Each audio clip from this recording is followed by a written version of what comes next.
Hello மக்களே, இன்னைக்கு மண்வாசல் சேனலில் கொத்துக்கீரை சாம்பார் பருப்பு போட்டு வைக்க போகிறோம். வாங்க பார்க்கலாம்.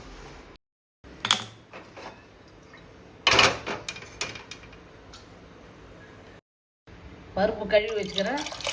100 துவரம் பருப்பு,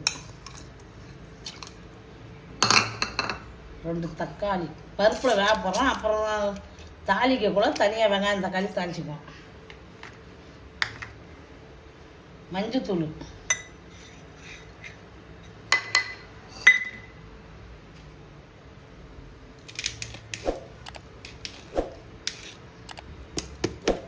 பெருங்காயத்தூள்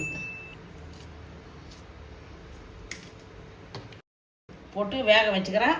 பருப்பு வந்ததும் அப்புறம் வெங்காயம் தக்காளியில் வதக்கி கீரை போட்டு சாம்பார் வச்சுருவோம்.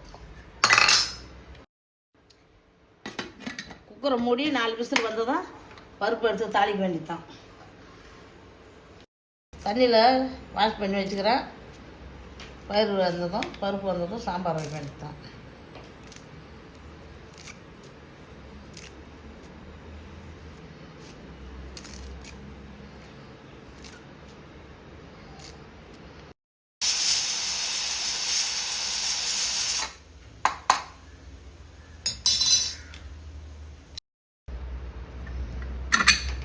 பருப்பு வந்துடுச்சு.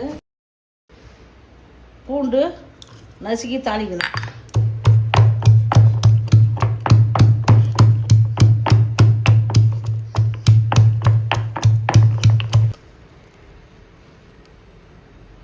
கடலை எண்ணெய் கொடுக்குறோம்.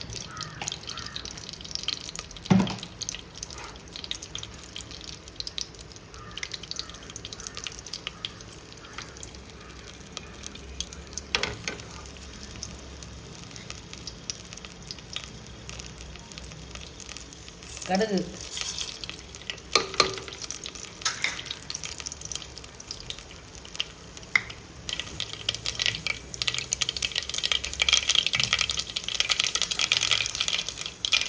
கருவேப்பிலை,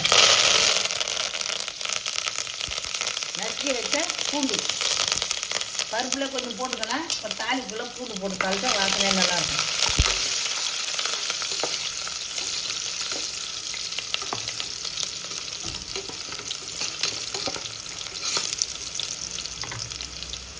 குண்டு மிளகா 3,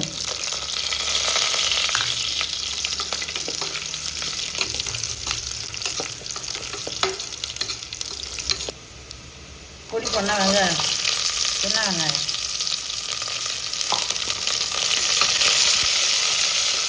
சாம்பாருக்கு பூண்டு வெங்காயம் தக்காளி கூட போட்டுனாலும் வாசனையாக நல்லாயிருக்கும்.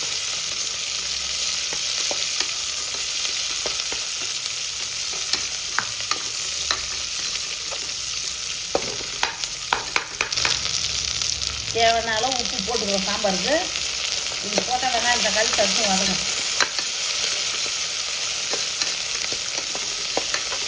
உப்பு பத்தலைன்னா சாம்பாரில் போட்டுக்கிறோம். தக்காளி பருப்பில் 2 தக்காளி போட்டுக்கிறேன். இப்போ 2 தக்காளி அரிஞ்சு தாளிக்கிறோம். பருப்பு வேக வச்சு தண்ணியை ஊற்றிக்கிறோம்.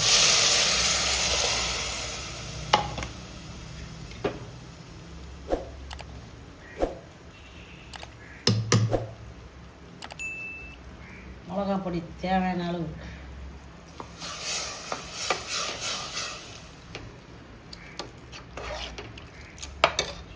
சாம்பார் பொடி 1.5 ஸ்பூனு,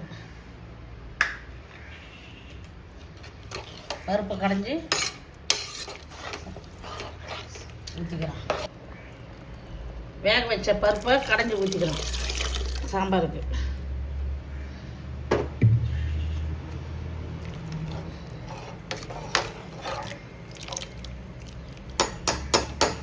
சாம்பார் கொச்சிடுது. இப்போ புளியை ஊற்றி முருங்கைக்கீரையை போட்டுக்கணும்.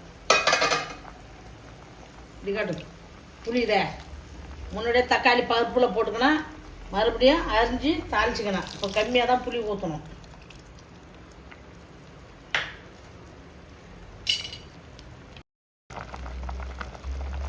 சாம்பார் கொச்சிடுது.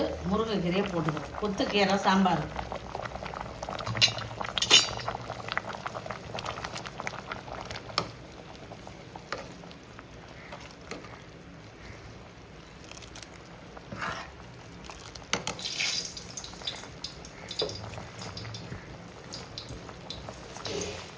நிறைய முருங்கைக்கீரை கடைஞ்சி சாப்பிட்டாலும் பொரியல் பண்ணியோ முருங்கைக்கீரை தோட்டியோ சாப்பிட்டா இதெல்லாம் எனர்ஜியாக இருக்கும். போன வீடியோவில் சொல்லியிருக்கிறேன். இதுமாரி கொத்துக்கீரை சாம்பார் வச்சு சாப்பிட்லாம். முருங்கைக்கீரை வாரத்துக்கு 2 முறை சாப்பிட்ணும்.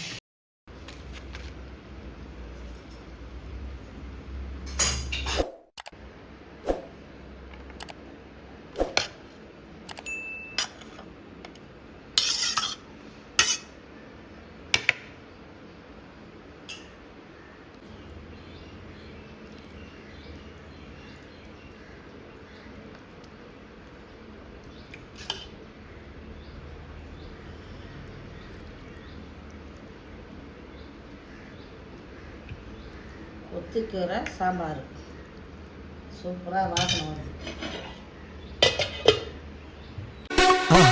மறக்காம சர்ப்ரைஸ் பண்ணுங்க. தேங்க்யூ.